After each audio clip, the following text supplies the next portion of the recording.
When the check engine light appeared on the dash, we plugged in a code reader and found that we had a P0455 EVAP system large leak detected. We put the car on the lift and couldn't find any obvious issues, no loose hoses or plugs. We bought and hooked up a smoke machine, see Amazon link below. We then piped in the smoke through the gas filler neck and sure enough, smoke poured out of the top of the fuel tank. We couldn't see exactly where it was coming from, but we pinpointed the problem.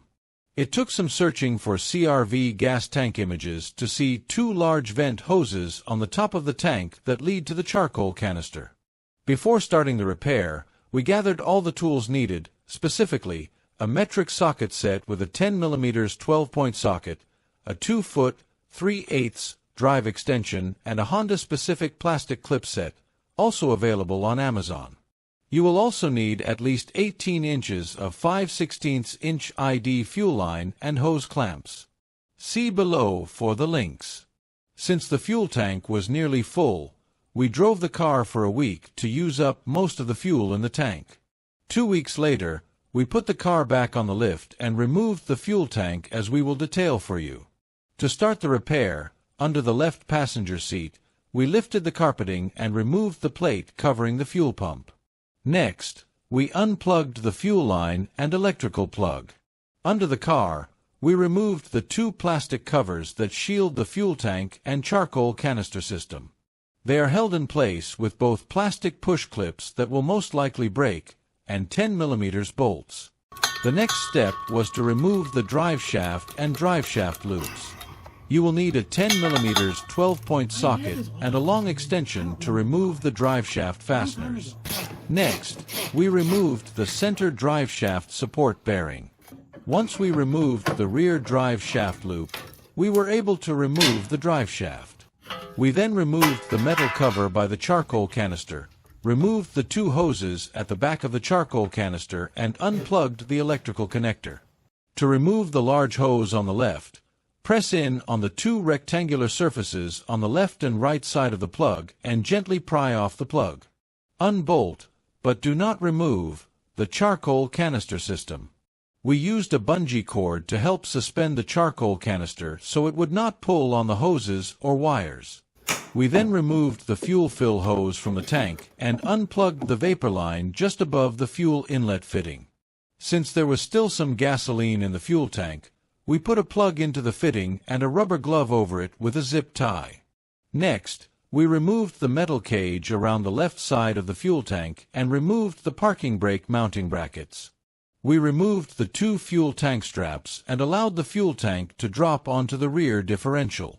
We found there was not enough clearance to remove the fuel tank, so we unhooked the exhaust system rubber mountings and let the exhaust system hang. It will drop about 2 inches and sit on the suspension. We did not unbolt the exhaust system. Since we were on a drive-on lift, we put a hydraulic jack just in front of the rear driver's side wheel and raised the body, which gave us the clearance we needed for the tank to clear the rear differential. By lowering the left side of the tank first, it gave clearance for it to be removed at an angle. We put the fuel tank on the picnic table and instantly saw the problem. A rodent had made his home on the top of the fuel tank. It was complete with straw, sunflower seeds, and nuts. The rodent had lunch on one of the vapor lines. We cleaned the top of the tank, removed the damaged vapor line, and replaced it with a piece of 5/16" ID gas line. To make the repair, carefully use a razor blade to slice the side of the molded line and remove the flexible plastic line, then install the 5/16" line. We used spring clamps for equal tension around the line. After the vent line was repaired, we smoke tested the tank again to verify that the problem was fixed. In the process of smoke testing, the tank built up pressure and held with no leaks. The smoke machine runs at 1 psi, but it built up in the tank fast. It made testing for leaks very easy. We then sprinkled hot chili pepper and cinnamon powder on the top of the tank.